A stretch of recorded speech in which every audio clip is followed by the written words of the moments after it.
오늘은 마태복음 강의 81번째 시간으로 사단의 공격을 이겨내라, 사단의 공격을 이겨내라는 제목을 가지고 하나님 말씀 선포하겠습니다.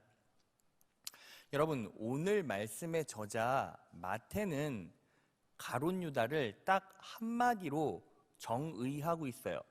바로 예수님을 판자라고 말합니다. 그렇다면 왜 가룟 유다는 예수님을 배신했을까요? 자, 말씀을 찾아볼까요?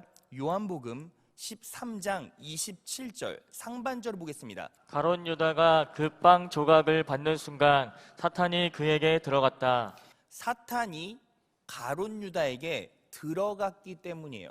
그런데 그 사탄이 어떻게 역사했습니까? 요한복음 13장 2절입니다.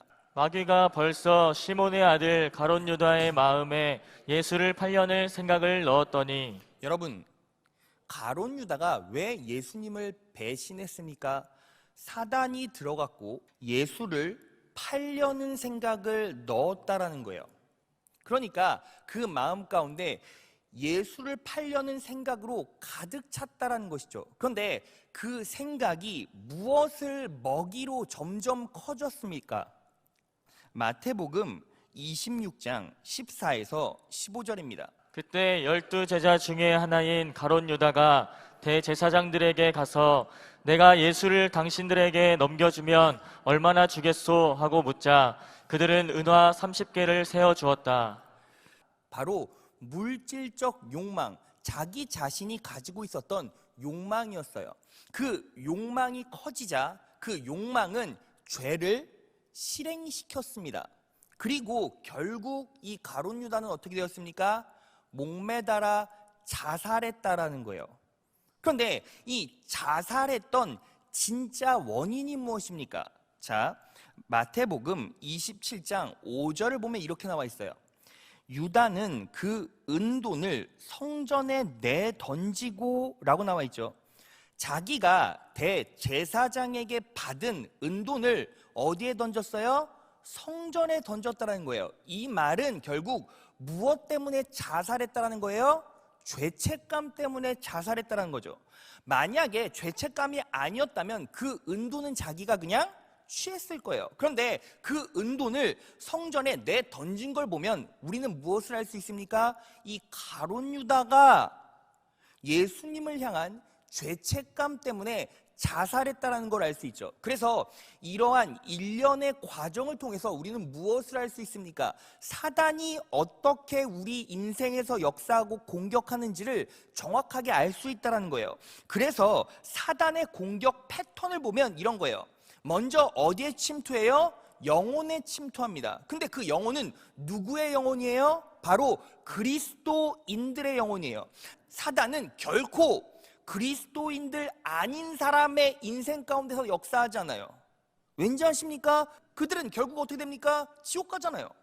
사단이 역사하지 않고 건드리지 않아도 알아서 지옥 가기 때문에 영혼의 침투는 누구에게만 이루어집니까? 그리스도인에게만, 우리에게만 이루어진다는 거예요.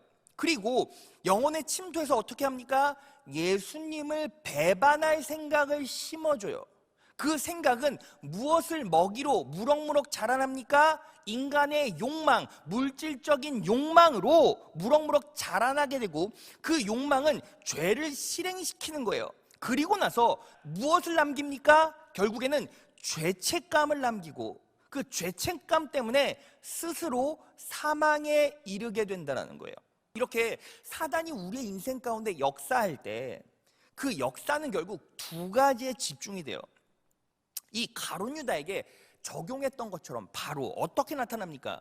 사단은 인간의 욕망을 부추겨요. 우리가 확인했죠. 그리고 두 번째, 죄책감을 불러일으킵니다. 그래서 우리가 사단의 노름에 놀아나지 않기 위해서, 사단의 공격에 이겨내기 위해서는 결국 내 안의 욕망을 제어하고 죄책감을 몰아낼 수 있는 능력이 있어야 돼요. 그래서 오늘 우리가 알아볼 진리는 당연히 두 가지겠죠. 죄책감에서 벗어나고 욕망을 제어하는 것, 이 두 가지입니다. 하나하나 살펴보면서 사단의 공격을 이겨낼 수 있는 원리를 여러분과 함께 나눠볼 것입니다. 자, 첫째, 복음을 인식하고 예수님의 은혜에 집중하십시오. 그래야 죄책감에서 벗어날 수 있습니다. 여러분, 순서예요. 너무너무 중요해요. 먼저 제대로 된 진짜 복음을 인식하고 예수님의 은혜에 집중해야 해요. 그래야 죄책감에서 벗어날 수 있다는 거예요. 여러분, 결국 오늘 가룟 유다가 왜 죽었습니까? 왜 자살했습니까? 죄책감 때문이었죠. 그렇지 않습니까? 그러면 여러분, 이 시대에 가룟 유다처럼 자살하는 사람이 많을까요? 적을까요? 너무나 많아요. 여러분, 제가요 2020년 1월 달부터 8월 달까지 몇 명이 자살했는지를 인터넷을 통해서 쭉 살펴봤어요. 그리고 찾아냈는데 1월 달부터 8월 달까지 자살한 사람의 수가 15,090명이에요. 그러니까 한 달에 1,800명 정도가 자살했다는 것이고, 그리고 하루에 놀랍게도 60명 가까이가 자살을 했어요. 2013년, 14년, 작년까지도 하루 자살했던 사람들이 한 40명 정도 됐는데 올해 급격하게 늘어서 하루에 60명씩 자살한다는 거예요. 한 시간에 3명씩 자살을 해요. 그러면 왜 자살합니까? 여러분, 자살할 때 보통 사람들이 유언을 남기잖아요. 그 유언의 대부분은 무엇인지 아십니까? 이 한마디 남겨놓고 다 자살해요. 그 유언이 뭐냐면 미안해 라는 한마디예요. 미안해 하고 자살한다는 거예요. 그러면 그 안에는 뭐가 담겨 있다는 거예요? 죄책감이 담겨 있다는 거예요. 여러분, 그러면 이 죄책감은 왜 생깁니까? 그리고 죄책감이 결국 죽음으로 이어지는 이유가 뭐예요? 자, 두 가지밖에 없어요. 죄책감이 자살로 이어지는 이유는 첫 번째는 내 행동이 절대로 용서받을 수 없다는 마음 때문에 자살해요. 아, 내가 죽일 놈이지. 내가 이런 행동을 했네. 나는 그 행동을 용서받을 수 없어. 이런 마음 때문에 자살한다는 거예요. 바꿔 말하면 내 행동 때문에 구원받을 수 없다라는 생각이 들어왔을 때 자살한다는 거예요. 두 번째, 내가 스스로 목숨을 끊는 행동을 통해 죄를 씻을 수 있어. 내가 죽으면 모든 것들이 해결되겠지. 내 행동으로도 구원받을 수 있다. 내 행동으로 구원받을 수 있다. 이 마음 때문에 자살하는 거예요. 그래서 자살하는 사람을 가만히 바라보세요. 그러면 그 죄책감은 어떤 이유로 발현이 돼서 죽음까지 몰아갑니까? 야, 내 행동이 용서받을 수 없어. 자살하죠. 내가 자살하면 모든 게 해결돼. 그래서 자살하죠. 근데 이 두 가지 원인은 결국 무엇에 묶여 있습니까? 행동에 묶여 있다는 거예요. 행동에. 지금 가룟 유다가 자살한 이유가 뭐예요? 둘 중에 하나겠죠. 아, 내가 이런 행동을 했으니까 나는 구원받지 못할 거야. 그래서 자살했던가, 내가 죽으면 다 끝나, 다 해결돼. 이래서 자살했다는 거죠. 결국 유다는 행동에 묶여 있었다는 거예요. 바꿔 말하면 율법의 저주에 묶여 있었기 때문에 가룟 유다가 자살했다는 거죠. 그러면 가룟 유다가 율법의 사슬에 묶여 있었습니다 라는 것을 온전히 지지해주는 성경 구절이 있습니까? 있어요. 자, 사도행전 1장 18절을 보겠습니다. 유다는 의롭지 못한 행동을 한 대가로 받은 돈으로 밭을 샀습니다. 그리고 바로 이 밭에서 거꾸로 떨어져 배가 터지고 창자가 밖으로 나온 채 죽었습니다. 유다는 의롭지 못한 행동을 한 대가로 결국 어떻게 됐어요? 죽었다라는 거예요. 그러니까 그의 죽음은 결국 무엇에 묶여 있었다? 율법에 묶여 있었다라는 거예요. 이 말을 바꿔 말하면 유다는 제대로 된 복음을 온전히 이해하고 인식하지 못하고 있었다라는 것이죠. 여러분, 복음이란 무엇입니까? 복음은 하나님의 사랑으로부터 시작되죠. 행위로 구원받는 것이 아니라 무엇으로 구원받습니까? 믿음으로 구원받아요. 믿으십니까? 여러분, 우리가 행위로 구원받아야 한다면 결국 우리는 저주밖에 받을 게 없어요. 왜? 행위로는 우리의 삶에서 의로운 게 없으니까요. 그런데 예수님께서 십자가에 못 박혀 돌아가심으로 이 행위, 율법의 저주를 끊어내셨다라는 거예요. 그래서 갈라디아서 3장 13절에 보면 이렇게 나와 있어요. 그리스도께서 우리를 위하여 저주를 받은 사람이 되심으로써 우리를 율법의 저주에서 속량해 주셨습니다. 기록된 바 나무에 달린 자는 모두 저주를 받은 자이다 하였기 때문입니다. 예수님께서 십자가에 못 박혀 돌아가심으로 우리의 율법의 저주는 끊어졌어요. 예수님께서 우리 행위로 저지를 수 있는 모든 죄악을 짊어지시고 십자가에 못 박혀 돌아가심으로 이제 우리는 행위로 저주받거나 행위로 천국, 지옥, 구원의 유무가 결정되질 않아요. 예수 그리스도의 십자가의 구속의 은혜 때문에 우리는 믿어 구원받을 수 있게 되었다는 거예요. 믿으십니까? 그래서 갈라디아서 2장 16절에 이렇게 나와 있어요. 사람이 의롭게 되는 것은 율법의 행위에서 나는 것이 아니요 오직 예수 그리스도를 믿음으로 말미암는 줄 아는 고로 우리도 그리스도 예수를 믿나니 이는 우리가 율법의 행위에서 아니고 그리스도를 믿음으로써 의롭다함을 얻으려 함이라. 율법의 행위로서는 의롭다함을 얻을 육체가 없느니라 라고 말하고 있어요. 그러니까 여러분, 우리가 무엇을 인식해야 합니까? 우리가 또 죄를 지을 수 있어요. 또 연약함에 빠질 수밖에 없어요. 왜? 우리의 본성이 그러니까요. 그래도 그렇게 죄를 저질렀을 때 우리는 어떻게 합니까? 예수 그리스도를 온전히 바라보고 그분의 사랑을 인식하고 십자가가 나에게 어떤 의미인지를 온전히 인식해야 돼요. 예수님께서는 여러분들의 행위를 보고 여러분들을 구원하신 게 아니라 여러분들을 너무 사랑하셔서 여러분들의 믿음으로 구원하셨다는 거예요. 믿으십니까? 여러분, 이게 왜 중요합니까? 여러분, 우리는 자꾸 어떤 생각을 해요? 내가 잘해야 성공할 수 있다고 생각해요. 내가 잘 행동해야 구원받을 수 있다고 생각해요. 자꾸 행위만 생각한다는 거예요. 그런데 그건 옳지 않아요. 믿음으로 승리할 수 있고, 믿음으로 축복받을 수 있고, 믿음으로 형통할 수 있고, 믿음으로 번영할 수 있고, 믿음으로 능력 있게 살아갈 수 있다는 거예요. 바꿔 말하면 행위로 성공하고 기능으로 성공하고 능력으로 내 개인적인 능력, 기술로 승리하는 게 아니라는 거예요. 믿으십니까? 그러니까 우리는 뭐 해야 돼요? 그분께 집중해야죠. 예배에 집중해야죠. 말씀의 자리에 와서 원리를 듣고 그 원리를 붙잡고 기도할 때 결국 그 능력으로 우리는 세상에서 빛과 소금의 역할을 감당할 수 있고 하나님께서 원하시는 합당한 인생을 살아갈 수 있다는 거예요. 믿으십니까? 목사님, 질문이 있는데요. 그러면요, 하나님께서 우리의 행위의 죄를 다 용서해 주셨으면요, 그냥 죄 지어도 되겠네요?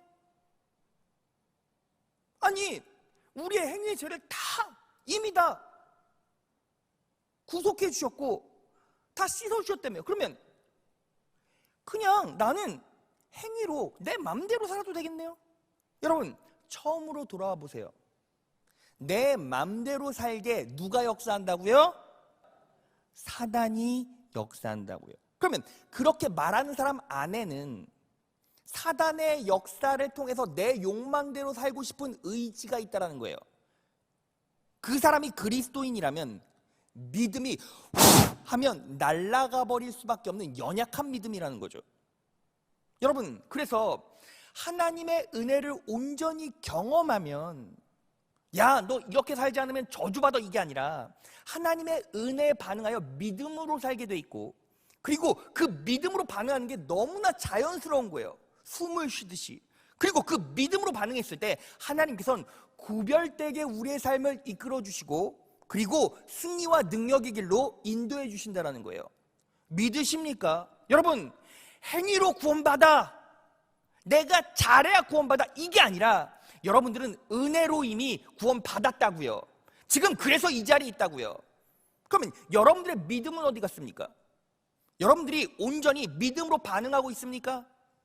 여러분들이 하나님의 은혜에 온전히 반응하고 있습니까? 왜 내가 삶에서 능력 있는 인생을 살아가지 못하고, 왜 축복의 삶을 살아가지 못하고, 왜 힘든 시련이 오면 자꾸 내 자아가 흔들리는지를 한번 점검해 보시라고요. 그리고 누가 역사에서 누구의 음성을 듣고 어떻게 반응하고 있는지를 점검해 보시라고요. 지난주에 여러분들은 말씀으로 반응했습니까? 욕망으로 반응했습니까? 말씀으로 반응했습니까? 내 기호와 의지로 반응했습니까? 여러분, 성령 하나님께서 역사하셨습니까? 사단이 여러분들의 영혼을 역사했습니까? 답이 다 나온다는 거죠. 여러분, 복음을 제대로 하셔야 돼요. 우리는 행위로 하나님께 드러낼 게 아무것도 없어요. 여러분, 성령 하나님께서 여러분들에게 만약에 이렇게 말씀하셨다고 가정해 봅시다. 요셉아, 너 오늘부터 네가 한 행위로 축복받고 네가 한 행위로 저주받는다. 그러면 여기 앉아 계신 분들 몇 명이 축복받는 인생을 살아갈 수 있을까요? 다 넘어지고 다 쓰러진다는 거예요. 그런데 예수님께서 십자가에 못 박혀 돌아가심으로 그 피해 대가로 우리는 행위가 아닌 믿음으로 구원받았다고요. 믿으십니까? 믿음으로 구원받았으니 믿음을 작동시키면 이 땅에서 승리할 수 있다는 것입니다. 믿으십니까? 자, 그러면 여기서 질문 하나. 목사님, 그러면 가룟 유다는요 그렇게 오랜 기간 3년이나 예수님과 먹고 자고 했는데 왜 복음을 제대로 인식하지 못하고 그분의 은혜를 인식하지 못했을까요? 여러분, 오늘 계지가 복음을 인식하고 예수님의 은혜에 집중하라는 거예요. 그런데 여러분, 가룟 유다는 뭘 놓친 거예요? 복음을 인식하지 못한 이유는 예수님의 은혜에 집중하지 못했다고요. 예수님께 집중하지 못했다고요. 왜요? 내 물질적 욕망이 바로 예수님의 은혜를 가려버린 거예요. 예수님께서는 가룟 유다를 사랑하셨어요. 진심으로 사랑하셨어요. 가룟 유다를 내 10손가락 중에서 아픈 손가락이라고 인식하고 계셨어요. 예수님께서는 가룟 유다에게 놀라운 은혜를 부어주셨어요. 하지만 가룟 유다는 예수님께 집중하지 못했죠. 예수님께서 가룟 유다에게 온전히 은혜를 베풀어 주셨다라는 걸 우리가 어떻게 알 수 있습니까? 예수님께서 유월절 엿새 전에 나사로의 집에 방문하시죠. 그리고 그 자리에서 마리아가 향유를 깨요. 그 장면을 보겠습니다. 요한복음 12장 4절에서 6절이에요. 예수의 제자 가운데 하나이며 장차 예수를 넘겨줄 가룟 유다가 말하였다. 이 향유를 300데나리온에 팔아서 가난한 사람에게 주지 않고 왜 이렇게 낭비하는가? 자, 가룟 유다가 향유를 깬 마리아를 보고 뭐라고 말합니까? 왜 낭비하냐? 라고 비판하기 시작해요. 그런데 그 이유가 나오죠. 6절, 거기에 든 것을 훔쳐내곤 했대요. 이 말은요, 딱 한 번 훔쳤다라는 거예요. 간헐적으로 가끔씩 훔쳤다라는 거예요. 가끔씩 훔쳤다라는 거예요. 훔쳐내곤 했으니까요. 그러면 여러분, 예수님께서 가룟 유다가 도둑질했다는 걸 아셨을까요? 모르셨을까요? 아셨죠. 자, 또 볼까요? 마태복음 26장 21절을 보면 최후의 만찬 장면이에요. 예수님께서 제자들과 마지막으로 만찬을 하시고 그때 비로소 제자들 중에 한 명이 자신을 배반할 거라고 말씀하세요. 자, 21절, 그들이 먹고 있을 때 예수께서 말씀하셨다. 내가 진정으로 너희에게 말한다. 너희 가운데 한 사람이 나를 넘겨줄 것이다. 25절, 예수를 넘겨줄 사람인 가룟 유다가 말하기를 선생님, 나는 아니지요 하니 예수께서 그에게 내가 말하였다고 대답하셨다. 여러분, 가룟 유다가 좀만 있으면, 한 몇 시간만 있으면 예수님 팔아먹을 건데 지금 뭐라고 해요? 나는 아니지요. 면전에서 대놓고 뭐예요? 거짓말해요. 그러면 가룟 유다는 어떤 인생이었습니까? 도둑질하는 인생이었고 예수님의 돈주머니에 손을 대는 사람이었고 거짓말하는 사람이었어요. 그러면 보편적으로 그런 사람들이 있으면 세상에서 어떻게 합니까? 축출해요. 그냥 쫓아보내요.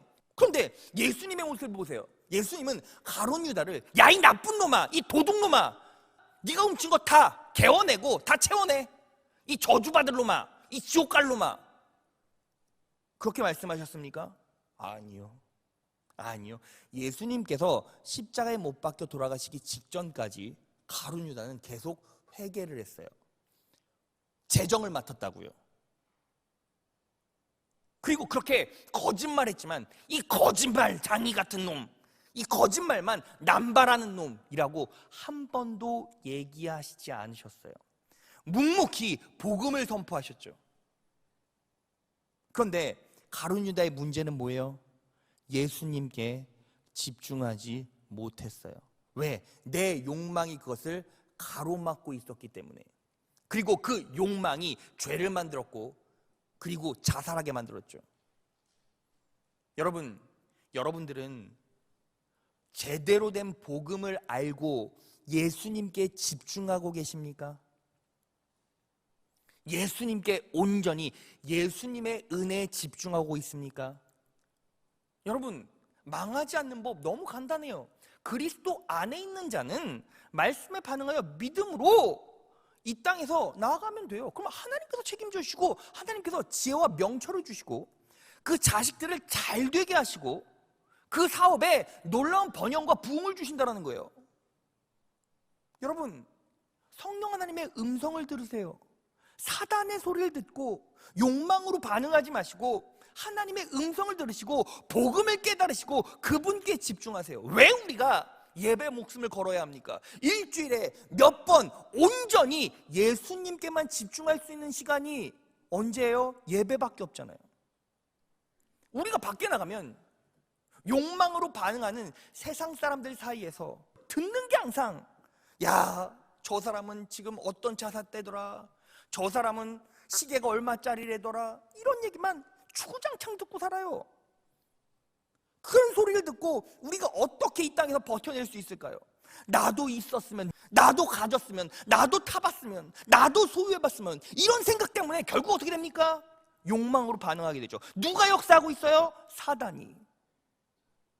그렇게 살다가 망하면 또 뭐라고 말해요? 하나님 탓이래요. 내 탓인데, 내가 잘못해서 무너진 건데 왜 그런 일이 벌어집니까? 집중하지 못하잖아요. 여러분들은 오늘 예배 가운데 기도로 하나님께 영광 올려드렸습니까? 찬양할 때 그 하나님의 은혜에 입술로 반응했습니까? 여러분, 지금 여러분들의 시선은 무엇에 집중하고 있습니까? 지금 여러분들이 저를 바라볼 때 여러분들은 나 이거 빨리 예배 끝나고 친구 만나러 가야 되는데, 빨리 예배 끝나고 밥 먹으러 가야 되는데, 빨리 예배 끝나고 직장 가서 일해야 되는데, 다 뭐에 묶여 있어요? 욕망에 묶여 있습니까? 이러면 넘어지고 쓰러지고 패배한다고요. 누구처럼? 가룟 유다처럼. 그러다가 스스로 망가지고 스스로 패배하게 되고 스스로 끝장난다라는 거예요. 여러분, 온전히 인식하십시오. 여러분들은 부름받았습니다. 믿으십니까? 태초부터 하나님께서 여러분들을 선택하고 부르셔서 이 자리에 있다는 거예요. 그럼 여러분들은 그냥 원리대로 움직이면 돼요. 예수님께 집중하고 복음을 이해하고 원리로 살아가면 돼요. 믿음으로 반응하면 돼요. 그러면 나머지는 그분이 책임져 주신다고요. 믿으십니까? 그럴 때 내 안에 놀라운 은혜, 죄책감이 사라져요. 내가 또 넘어져도 그래, 내가 또 넘어졌어. 그래도 나 때문에 십자가에 못 박혀 돌아가신 예수님이 보여. 그분이 나를 위해 피 흘려 주셨지. 죄책감으로 살아가는 것이 아니라 그 은혜에 반응하여 더 예수님을 의지하고 성실하게 살아가게 된다고요. 더 능력 있게 살아간다는 거예요. 죄책감에 빠져서 답답하고 정죄감 있는 인생이 아니라 그분의 은혜에 더 감사하고 그분을 더 사랑하고 그분을 더 의지할 수 있게 된다고요. 믿으십니까? 사단의 공격에 넘어가지 마시고 복음에 반응하시고 믿음으로 반응하셔서 승리하는 여러분 되시기를 진심으로 축원합니다. 여러분, 결국 가룟 유다는 욕망 때문에 넘어졌어요. 그러면 욕망을 어떻게 제어해야 합니까? 자, 둘째, 자아 성찰에는 능력이 없습니다. 성령의 능력으로 회개하여 욕망을 제어하십시오. 여러분, 우리는 성령의 능력으로 회개할 때 욕망을 제어할 수 있어요. 여러분, 여기서 우리는 무엇을 알아야 되냐면 자아 성찰과 성령 하나님의 능력으로 이루어지는 회개를 알아봐야 돼요. 자아 성찰은 반성과 죄 고백이에요. 그런데 그것 갖고는 절대로 회개의 열매를 맺을 수가 없어요. 성령의 능력으로 이루어지는 회개는 무엇입니까? 내가 죄를 고백하고 그리고 기도하고 그분과 연합하여 그분의 통치 안으로 들어가고 그분이 주시는 넘치는 은혜를 누리는 그 자리까지 가는 것이 뭐예요? 성령 하나님께서 주시는 회개라는 거예요. 그래서 회개는요, 여러분, 그냥 우리가 지옥 갈까봐 부들부들 떨면서 하나님 잘못했습니다, 저 천국 보내주세요, 이게 회개가 아니에요. 여러분, 여러분들은 이미 예수 그리스도의 십자가의 구속의 은혜로 구원받았습니다. 믿으십니까? 하나님께서 여러분들의 죄를 다 씻어주셨습니다. 믿으십니까? 그러면 회개가 필요 없습니까? 회개가 더 많이 필요하죠. 내 연약함을 앓을 때 그분이 은혜 베풀어 주시니까요. 더 넘치게 채워주시니까요. 유다는 회개 안 했습니까? 회개 안 했어요. 유다는 자성 차련했습니까? 죄 고백은 했습니까? 죄 고백은 했어요. 자, 말씀 찾아볼까요? 마태복음 27장 3절에서 5절이에요. 예수를 넘겨준 유다는 그가 유죄 판결을 받으신 것을 보고 뉘우쳤대요. 그 은돈 30잎을 대제사장들과 장로들에게 돌려주고 말하였다. 내가 죄 없는 피를 팔아 넘김으로 죄를 지었어. 죄 고백했잖아요. 자, 유다도 죄 고백했어요. 그런데 어떻게 됐어요? 자살했잖아요. 사람 앞에서 죄 고백했죠. 왜 한 겁니까? 마음이, 양심이 개운해지려고. 여러분, 이 자리에서 예수님께 죄 고백하는 게 양심에 있는 짐을 털어내려고 하는 분이 있습니까? 그건 회개가 아니라고요. 자아성찰이라고요. 자기반성이라고요. 그냥 죄 고백일 뿐이라고요. 우리는 뭐 해야 합니까? 하나님께 온전히 나의 죄, 연약함을 아뢰고 그분이 나에게 무엇을 주실 때까지? 은혜를, 넘치는 은혜를 부어주시고, 그리고 그분의 통치를 우리가 믿음으로 받아들일 수 있을 때까지 뭐 하는 거예요? 기도하고 그분 앞에 나아가는 거예요. 회개하는 거예요. 그러니까 회개는 그분과 친교고, 나의 연약함을 정직하게 아뢰므로써 그 죄의 자리, 연약한 자리에 뭐가 부어져요? 은혜가 넘치게 부어지는 거예요. 그러니까 회개는 놀라운 영적 각성이자 거듭남이고 새롭게 됨이에요. 하나님께서 더 큰 복을 주시고 더 큰 축복을 부어주신다는 거예요.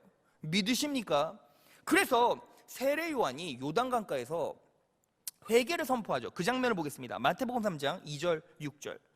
회개하라, 천국이 가까웠느니라 하였으니, 회개하라 라고 선포했죠. 그랬더니 요단강가에 사람들이 자기들의 죄를 자복했어요. 죄를 고백했다라는 거예요. 근데 여기서 끝나면 안 돼요. 자, 사도행전 8장 22절. 그러므로 너희 이 악함을 회개하고 주께 뭐 하라고요?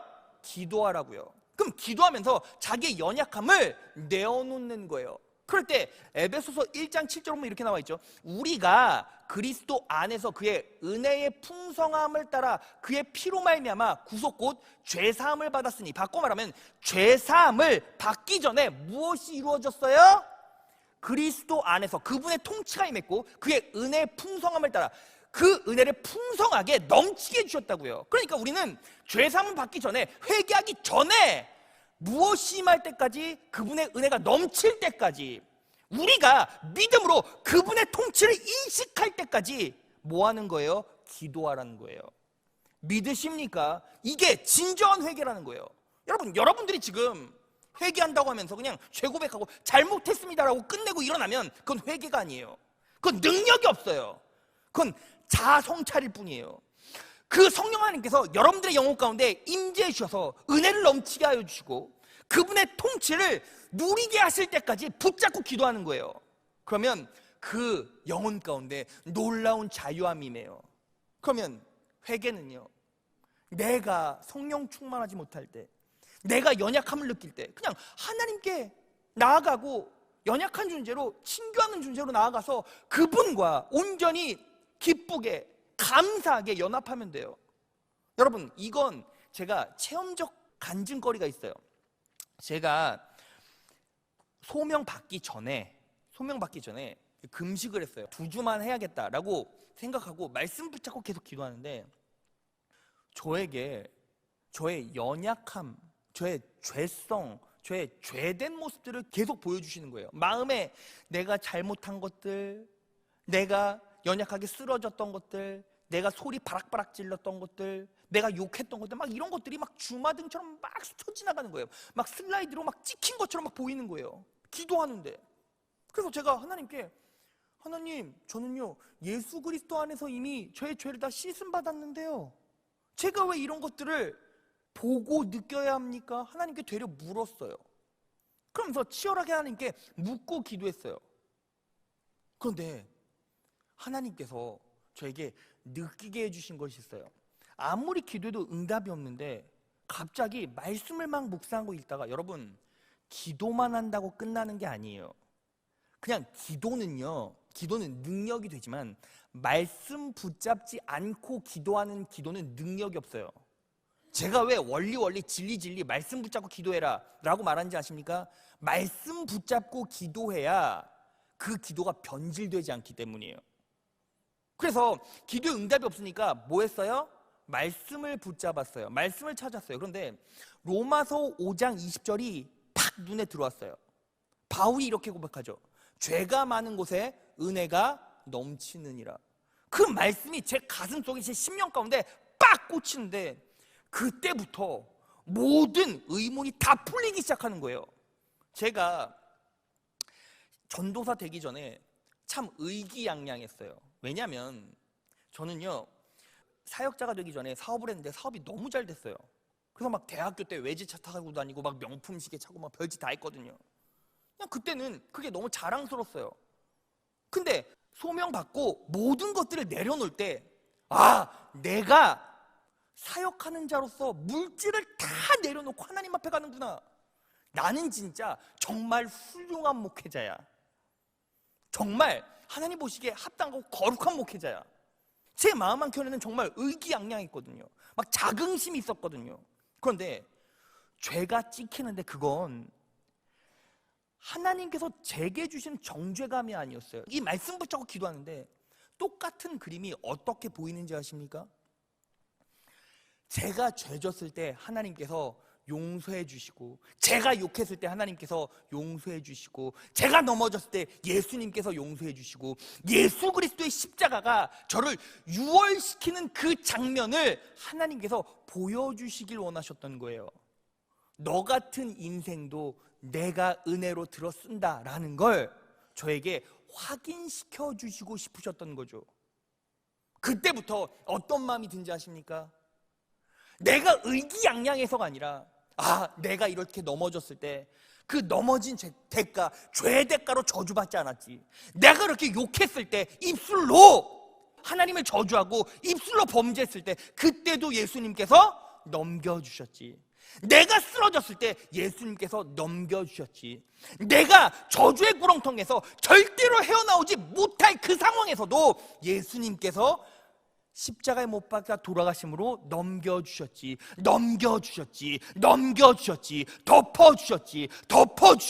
덮어주셨지.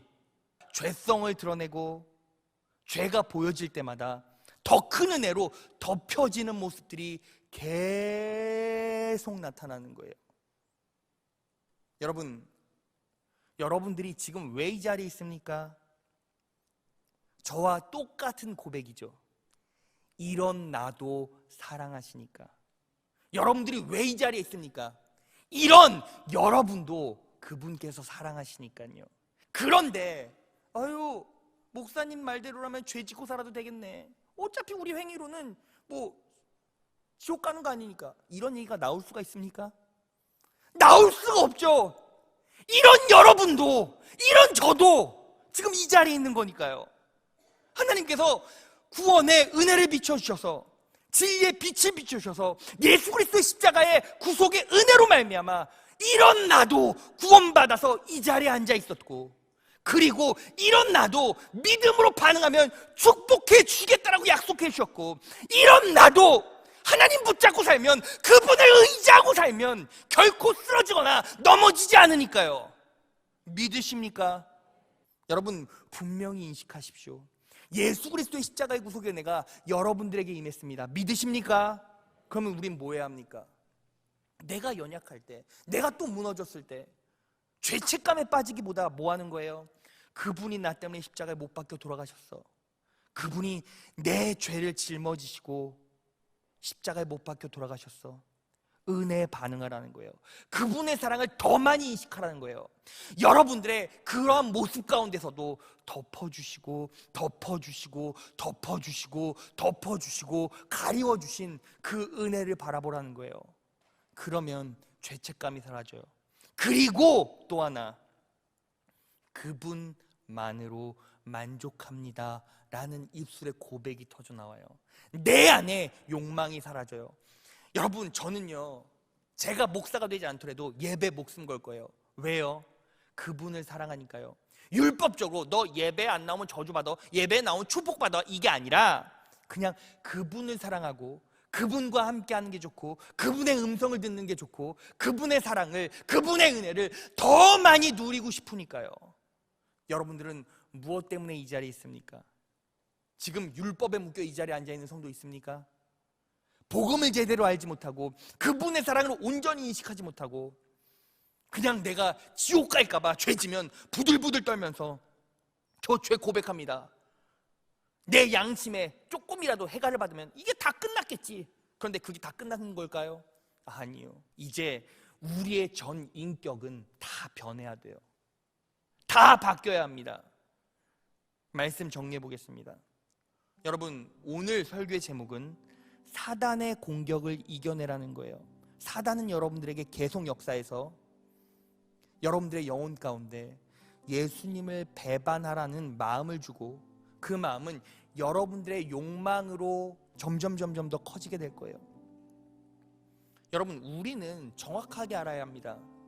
하나님께서 원하시는 뜻이 있고 말씀이 있음에도 불구하고 내 자아와 내 욕망이 자꾸 다른 것들을 가리키면 우리는 이게 사단의 역사라는 걸 온전히 인식해야 돼요.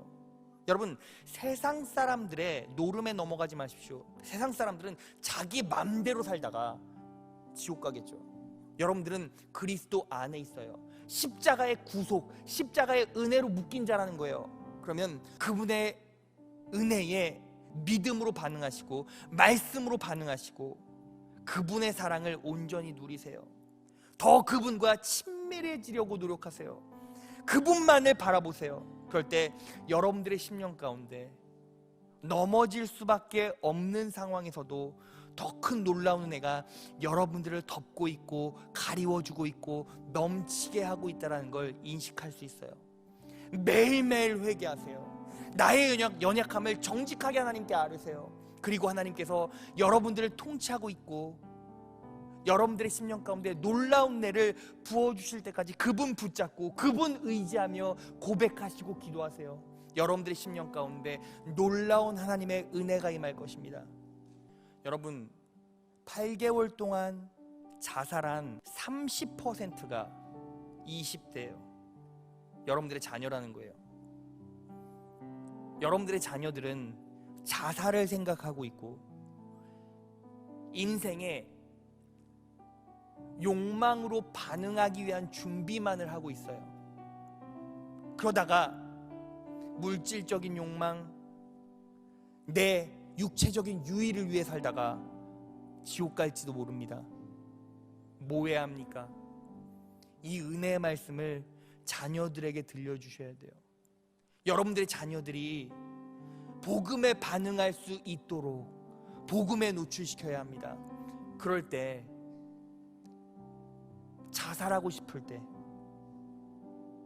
내 행동 때문에 죽고 싶고 내가 죽으면 모든 것들이 제자리 잡고 속죄될 수 있을 거야 라고 이상한 논리에 설득되어진 여러분들의 자녀들에게 이제 예수 그리스도를 가르쳐주고 믿게 해야 돼요. 여러분, 하나님의 은혜로만 승리할 수 있습니다. 하나님의 은혜로만 여러분들의 가정이 복될 수 있습니다. 하나님의 은혜로만 여러분들의 사업이 번창할 수 있습니다. 하나님의 은혜로만 건강할 수 있습니다. 하나님의 은혜로만 번영할 수 있습니다. 하나님의 은혜로만 형통할 수 있습니다. 하나님의 은혜로만 다시 일어날 수 있습니다. 하나님의 은혜로만 회복될 수 있습니다. 하나님의 은혜로만 결국 천국 갈 수 있습니다. 여러분, 무엇으로 반응하고 있고 어떤 소리에 설득되어져서 여러분들의 삶을 살아가고 있는지 오늘 이 시간 이 순간 점검하셔서 사단의 공격에 넘어가지 않고 하나님 의지하며 승리하는 인생 되시기를 진심으로 축원합니다. 예배를 회복시키십시다. 기도를 회복시키십시다. 말씀 붙잡고 기도합시다. 원리대로 살아갑시다. 그분의 선하심으로 살아갑시다. 믿음으로 반응합시다. 하나님께서는 결코 여러분들을 놓지 않을 것이며 여러분들의 가문은, 여러분들의 자손은 복될 것이고 여러분들의 기업은 형통할 것이며 여러분들의 인생은 그분의 선하심 따라 능력 있게 나아가게 될 것입니다. 오늘 이 말씀 붙잡고 흔들리지 않는 믿음으로 예수 그리스도 바라보며 승리하는 우리 성복교회 성도 되시기를 진심으로 축원합니다.